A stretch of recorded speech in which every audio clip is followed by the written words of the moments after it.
प्यारे बच्चों, आज मैं थेल्स पर में प्रूव करने के लिए जा रहा हूँ, तो आप लोग समझने का प्रयास करेंगे। मैं बहुत ही शॉर्टकट में इसे प्रूव करने का प्रयास करता हूँ। देखिए स्टेटमेंट क्या है। यदि किसी त्रिभुज की एक भुजा के समांतर अन्य दो भुजाओं को भिन्न भिन्न बिंदुओं पर प्रतिच्छेद करने के लिए रेखा खींची जाए तो ये अन्य दो भुजाएं एक ही अनुपात में विभाजित हो जाती है। पहले समझिए क्या है। सबसे पहले क्या करते हैं, एक त्रिभुज खींचते हैं।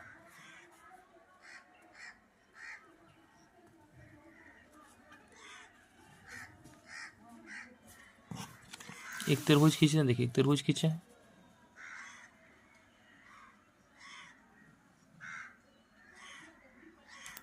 एक त्रिभुज खींचे। देखिए इसमें क्या करते हैं, इसका नाम देते हैं एबीसी। एबीसी एक त्रिभुज खींचे, खींचे ना।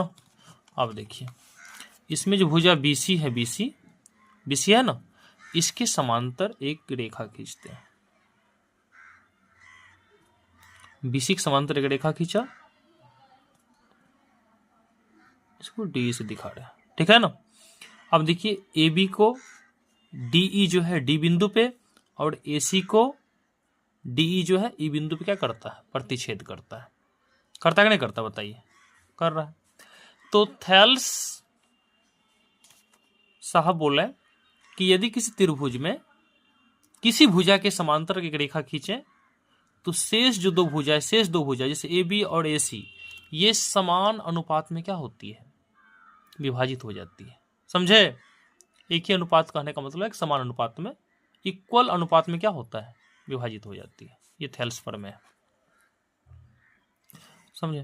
तो चलिए तो कैसे प्रूव करते हैं। देखिए सबसे पहले क्या करते हैं, देखिए डी से जो है ना एक लंब खींचते हैं।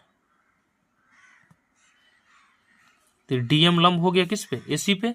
फिर देखिए ई से एक लंब खींचते हैं, इस ई से।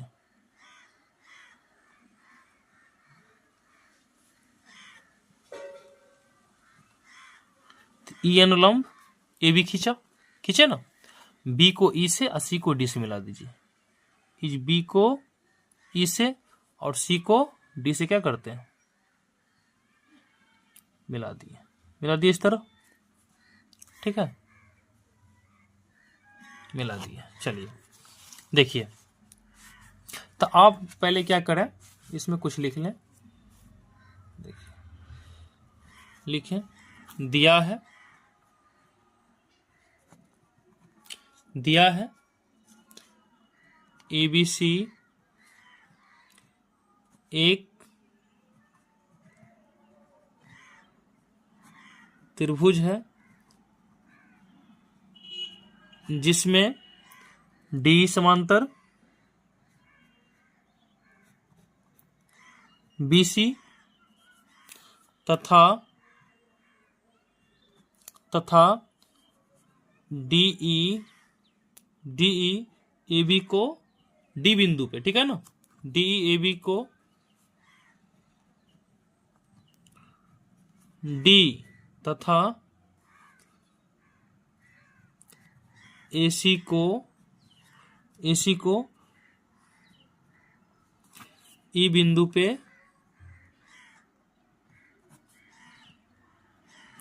ई बिंदु पर क्या करती है, प्रतिच्छेद करती है, ठीक है। इतना लिख लिया। देखिए आपको सिद्ध क्या करना है, सिद्ध क्या करना है, लिख लीजिए आप। सिद्ध करना, सिद्ध करना है, क्या सिद्ध करना है, एडी बटे डीबी, एडी बटे डीबी इक्वल टू ए बटे क्या होगा, इसी होगा। ये सिद्ध करना आपको है ना। रचना क्या की है, रचना लिख लीजिए आप, जो रचना की है आप, रचना भी लिखना पड़ेगा आपको। रचना,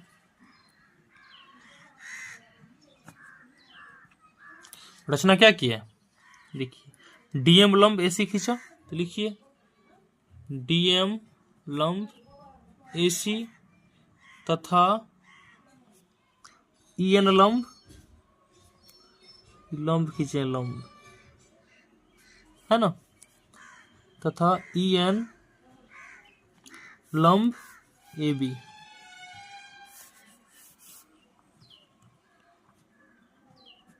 खींचे, खींचे ना, देखिए DM लंब AC तथा EN लंब AB खींचे, खींचे। और क्या किए बताइए, और आप क्या किए हैं, इस B को E से, B को E से तथा C को D से मिलाया, C को D से मिलाया, समझे, इतना काम किया, लिख लेंगे इतना। अब देखिए कितना आसान है, करना क्या है आपको, एक बार सुनिए, देखिए ADE है ना, ADE लिखिएगा, आसान प्रूफ करते हैं, लिखिएगा क्षेत्रफल त्रिभुज ADE, बट्टा में लिखिएगा क्षेत्रफल त्रिभुज, ध्यान दीजिएगा, एक बार ADE लिखेंगे, एक बार लिखेंगे BDE, क्या लिखेंगे, BDE, लिख लिए। देखिए अब बताओ, आप लोग खुद बताइए, क्षेत्रफल जो AD है, ADE, तो त्रिभुज का फॉर्मूला होता है 1/2 गुना आधार, होता है ना, आपको लिख देते हैं यहाँ पे, त्रिभुज का क्षेत्रफल, त्रिभुज का क्षेत्रफल इक्वल टू होता है 1/2 गुना आधार, अगुना क्या होता है, ऊंचाई, होता है ना, पढ़े हैं ये फॉर्मूला, 1/2 गुने आधार गुने ऊंचाई, पढ़े हैं ना। चलिए तो देखिए त्रिभुज ADE का क्षेत्रफल, त्रिभुज ADE का क्षेत्रफल, बाबू त्रिभुज ADE का क्षेत्रफल निकाल रहे हैं, 1/2 गुना, इस बार आधार लेते हैं AD को, AD है ना, AD, इसको आधार लेते हैं AD, ऊंचाई क्या होगा बताइए, ऊंचाई हो जाएगा EN, क्या होगा ऊंचाई, इस AD पे लंब है ना EN, लिखिएगा EN, लिख लिए। अब देखिए, अब यहां क्या है, क्षेत्रफल त्रिभुज BDE है ना, 1/2 गुने आधार लेते हैं BD को, आधार किसको लेते हैं, ये DB लिखे, DB को। अब बताइए, ये जो BD है, BD, इसी का ना बढ़ाया हुआ भाग यही ना, ए तक, क्या कहते हैं, इसी BD को ना ए तक बढ़ाया गया है, यही BD ना आपको ए तक बढ़ा है, बढ़ाया कि नहीं बढ़ा है, तो BD पे जो है यही EN क्या होगा, ऊंचाई हो जाएगा, समझ गए, ऊंचाई क्या हो गया, EN हो गया। अब बताइए 1/2 कैंसिल हो गया, EN क्या हो गया, कैंसिल हो गया, तो इसीलिए लिखिएगा क्षेत्रफल त्रिभुज ADE, अब बट्टा में क्षेत्रफल त्रिभुज BDE इक्वल टू क्या होगा, यहाँ पे क्या है, AD है ना, बट्टा में क्या है, DB, इसको इक्वेशन 1 मान लीजिए, ठीक है, समझ गए, कोई दिक्कत। चलिए देखिए यहाँ पे, अब क्या करते हैं, देखिए अब क्या करते हैं, फिर से एक बार क्या करते हैं, ADE का क्षेत्रफल, अब बट्टे में इस बार लिखेंगे, समझे, CDE का क्षेत्रफल, क्या लिखेंगे, CDE का क्षेत्रफल, क्षेत्रफल त्रिभुज ADE,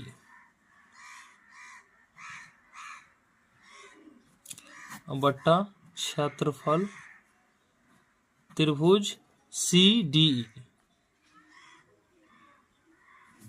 देखिए तो इस बार क्या करते हैं, आधार लेंगे AE को, आधार किसको लेंगे, AE को, 1/2 गुना आधार क्या लेंगे, AE को, ऊंचाई क्या होगा, ऊंचाई DM हो जाएगा, है ना, आधार जब AE को लिए हैं, इस AE को आधार लें, तो इसके ऊपर ऊंचाई DM है कि नहीं, DM बताइए, है ना, तो DM लिखिएगा। अब बट्टा में देखिए त्रिभुज CDE का क्षेत्रफल, CDE का क्षेत्रफल, तो 1/2 आधार लिए हैं इस बार किसको, ईसी को, ये ईसी है ना, ईसी, इसको क्या लिया आधार, इस ये जो ईसी है, सी है, इसी को ना ए तक बढ़ाया गया है, ये ना बढ़ाया, तो इस ये आधार जो है इसी के ऊपर, इसके बढ़ाए हुए भाग पे है ना ऊंचाई डीएम, इसका भी ऊंचाई क्या हो जाएगा, डीएम ही होगा। समझे, 1/2 कैंसिल हो गया, डीएम डीएम कैंसिल हो गया, इसीलिए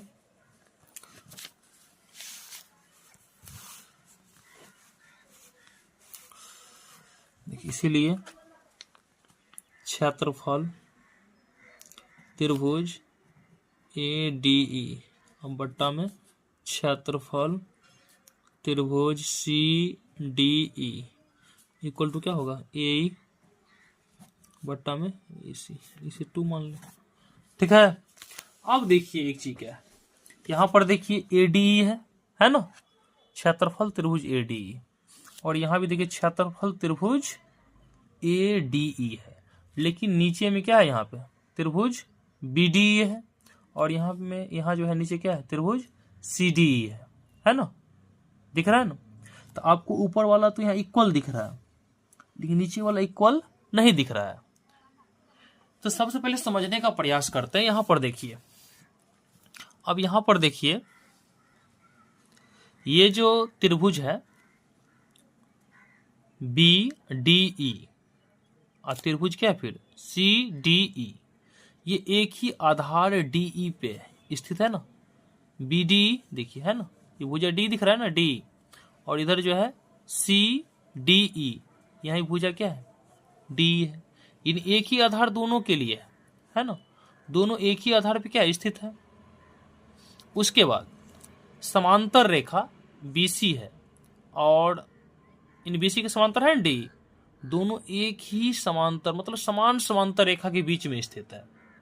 तो ऐसी स्थिति में क्या होगा, BDE का क्षेत्रफल और CDE का क्षेत्रफल दोनों समान हो जाती, क्या होती है, समान हो जाती। तब लिखिएगा, किंतु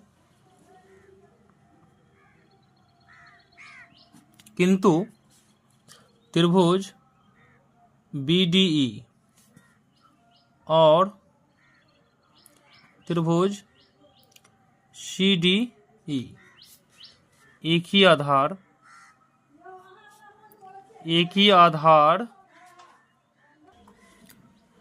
DE पर है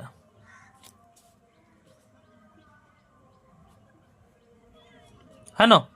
ये जो त्रिभुज BDE है और त्रिभुज CDE है, एक ही आधार DE पर है कि नहीं, देखिए है ना, एक ही आधार DE पर है, समझे। उसके बाद क्या लिखिएगा,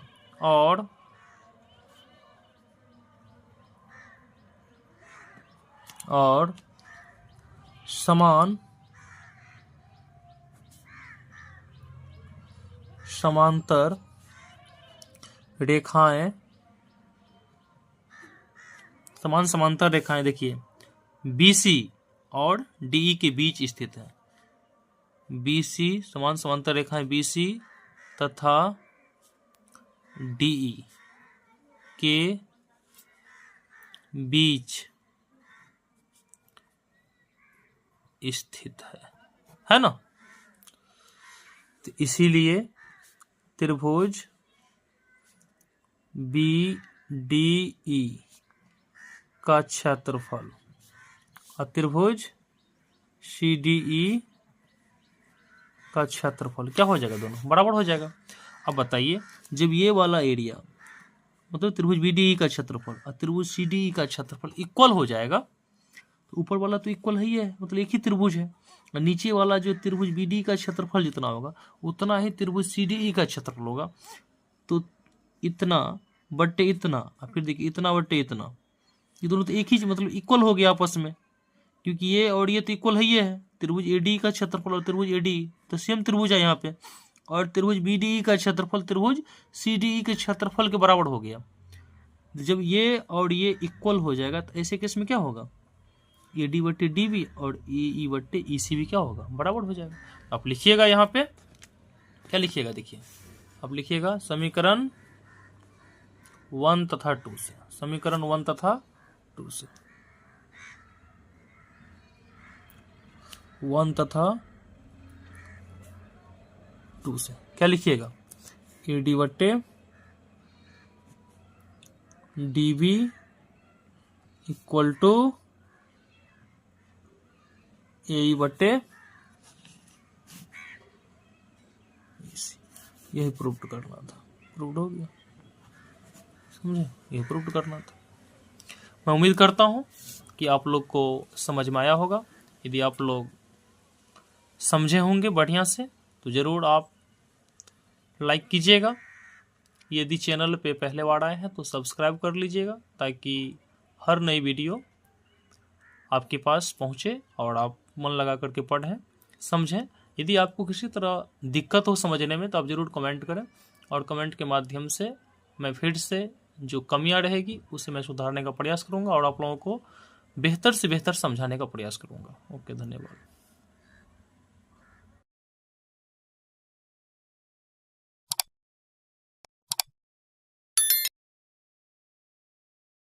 प्यारे बच्चों, आज थेल्स पढ़ने का विलोम पढ़ेंगे हम लोग।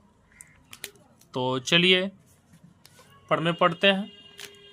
यदि एक रेखा किसी त्रिभुज की दो भुजाओं को एक ही अनुपात में विभाजित करे तो तीसरी भुजा के समांतर होती है। पढ़ने क्या है? एक रेखा किसी त्रिभुज की दो भुजाओं को एक ही अनुपात में क्या करे? विभाजित करे, तो वो भुजा जो होती है ना, तीसरी भुजा के समांतर होती है। यही पढ़ने है। कितना आसान है, बहुत प्यारा पढ़ने है। चलिए प्रूव करते हैं। तो सबसे पहले क्या करेंगे, एक त्रिभुज बना लेते हैं। देखिए, एक त्रिभुज बना लेते हैं।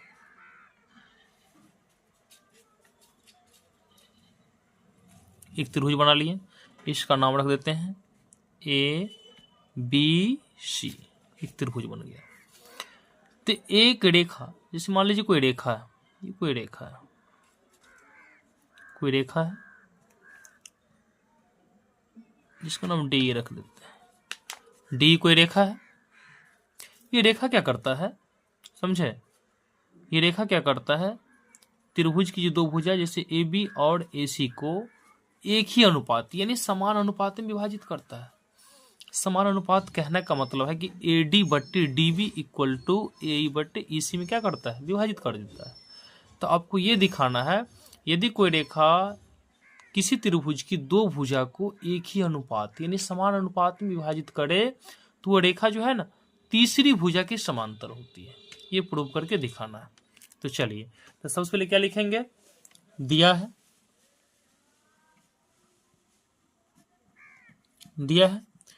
ABC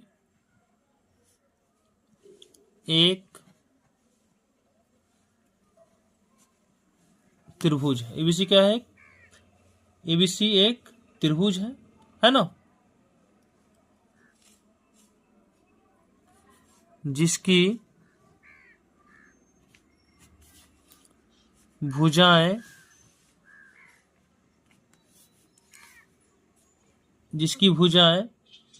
AB और AC को DE इस प्रकार विभाजित करती है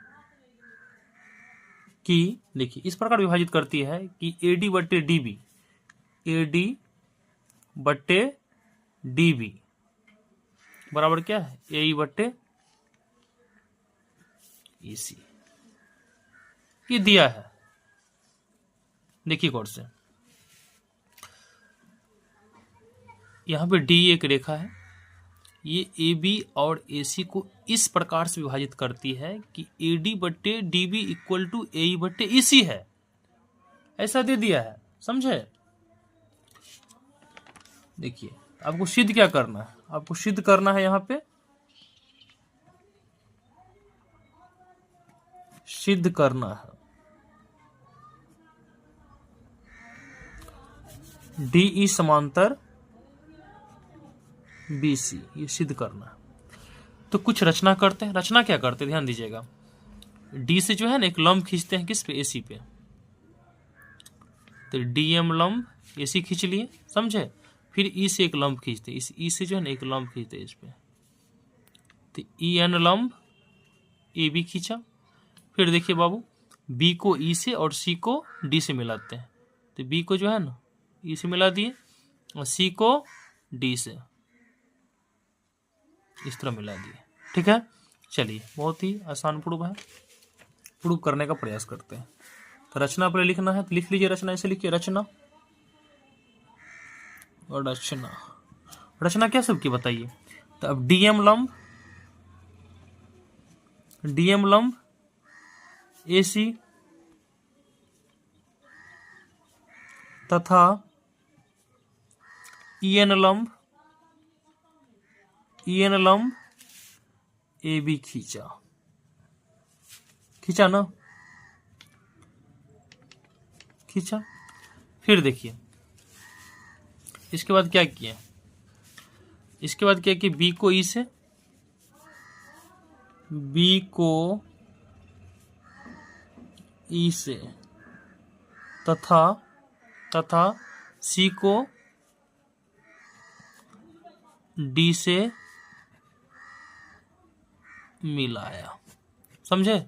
ये रचना कर लिए, ये रचना की है, समझे। ये रचना हो गया, लिखेंगे इसीलिए त्रिभुज ADE का क्षेत्रफल ऐसे लिखें, क्षेत्रफल त्रिभुज ADE बट्टे क्षेत्रफल त्रिभुज क्या BDE,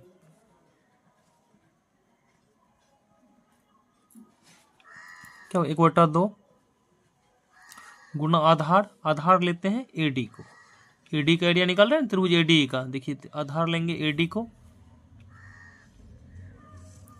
तो ऊंचाई क्या हो जाएगा, ऊंचाई हो जाएगा, ये लंब है ना आपका, DM भी लंब खींचे हैं AC पे और EN भी लंब खींचे हैं AB पे, है ना। तो आधार AD लिए तो ऊंचाई हो जाएगा EN, होगा ना। अब बट्टा, फिर देखिए त्रिभुज BD का क्षेत्रफल, तो 1/2 गुने आधार क्या है, आधार BD लेंगे, आधार लेंगे BD लिखे या DB लिखे, DB। तो ऊंचाई देखिए BD का जो बढ़ाया हुआ भाग है AD तक बढ़ाया गया ना, ये तक बढ़ाया ना, BD को A तक बढ़ाए, तो इसका ऊंचाई क्या हो जाएगा EN ही होगा। देखिए EN कैंसिल हो गया, 1/2 कैंसिल हो गया, तो क्या बचा AD बट्टे DB, बच गया ना। यानी त्रिभुज ADE का क्षेत्रफल बट्टे त्रिभुज क्या है BD का क्षेत्रफल किसके बराबर हो गया, AD बट्टे DB का। इसको समीकरण 1 मान लेते हैं, ठीक है। अब देखिए, अब क्या करते हैं, फिर समझने का प्रयास कीजिएगा। अब क्या करते हैं, देखिए अब पुनः एक बार क्या करते हैं, समझे, फिर से लिखते हैं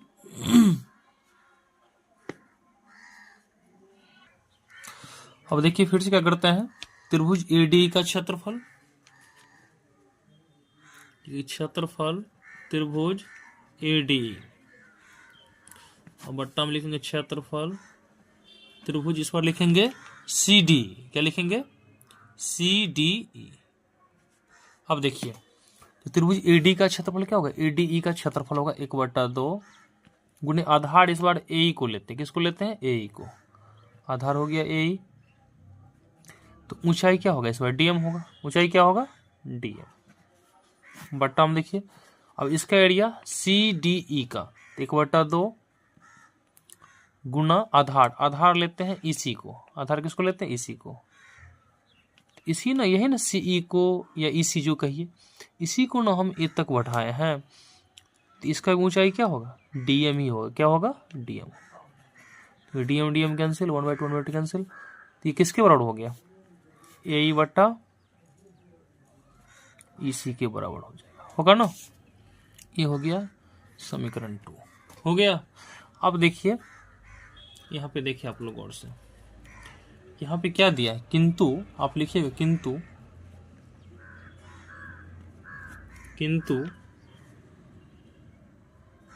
AD बट्टा डी बी इक्वल टू ए बट्टा ई सी दिया है ना। देखिए क्या दिया यहाँ पे, ए डी बट्टा डी बी इक्वल टू ए बट्टा ए सी, ए बट्टा ई सी है ना। ए डी बट्टा डी बी इक्वल टू ए बट्टा ई सी दे चुका है पहले से। और यहाँ देखिए ए डी बट्टा डी बी इक्वल टू ए बट्टा ई सी, ये और ये आपस में बराबर है ना, बराबर। तो इसका मतलब ये और ये आपस में क्या होगा, बराबर होगा। तो लिखिएगा, क्या लिखिएगा, देखिए लिखिएगा समीकरण, तो इसे आप 3 मान लें। समीकरण 1, 2 तथा 3 से। देखिए ये और ये आपस में बराबर है ना, बराबर दिया है ऐसा, इसलिए ये और ये आपस में क्या हो जाएगा, बराबर हो जाएगा। तो लिखिएगा यहाँ पे क्षेत्रफल त्रिभुज ए डी ई बट्टे क्षेत्रफल त्रिभुज बी डी, बी डी बराबर क्या होगा, क्षेत्रफल त्रिभुज ए डी ई बट्टे होगा क्षेत्रफल त्रिभुज सी डी ई। देखिए प्यारे बच्चों गौर से देखिए आप, ए डी क्षेत्रफल है ना, त्रिभुज ए डी है, क्षेत्रफल त्रिभुज ए डी है, दोनों एक सेम है, इक्वल है। तो इसको यहाँ से क्या करना, काट देंगे, सेम त्रिभुज था। अब देखिए अब क्या हो गया यहाँ पे, क्षेत्रफल, इसलिए क्षेत्रफल त्रिभुज B D E equal to क्या बचा है, क्षेत्रफल त्रिभुज सी डी बचा ना। यहाँ पे देखिए यहाँ पे बी डी ई का एरिया, ये त्रिभुज बी डी ई दिख रहा है ना, बी डी ई जो त्रिभुज है ना, बी डी, देखिए त्रिभुज देखिए गौर से, बी डी है ना, बी डी। और फिर देखिए क्या है यहाँ पे, सी डी ई है ना, सी डी ई, ये दोनों का क्षेत्रफल क्या है यहाँ पे, बराबर है। क्षेत्रफल दोनों क्या है, आपस में बराबर है। तो आप यहाँ पे ये समझने का प्रयास करिए, ये दोनों त्रिभुज का क्षेत्रफल बराबर है और दोनों त्रिभुज एक ही आधार डीई पे स्थित है और समान समांतर रेखा बीसी और डीई के बीच में स्थित है ना। ये आपको दिखाना है। यहाँ पे क्या दिखाना आपको, देखिए क्षेत्रफल त्रिभुज बीडी बराबर क्षेत्रफल त्रिभुज क्या है यहाँ पे, सी डी है ना, इतना आ चुका है। लेकिन आपको यहाँ पे ये देखिए, ये दोनों एक ही आधार डीई पे क्या है, एक ही आधार डीई पे और डीई के एक ही और क्या है, स्थित है ना, एक ही आधार डीई पे है। देखिए बी डी ई, इसमें भी डी आया ना, फिर देखो सी डी ई, इसमें भी डी है। तो एक ही आधार डीई पे और डीई के एक ही ओर स्थित है। तो ऐसी स्थिति में क्या होगा, डी जो होगा ना बीसी के समांतर होगा। तो आप लिखिएगा किंतु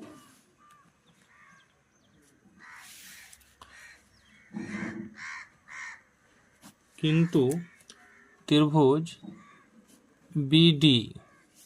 बीडीई और त्रिभुज सीडीई, समझे, सीडी एक ही आधार डीई पर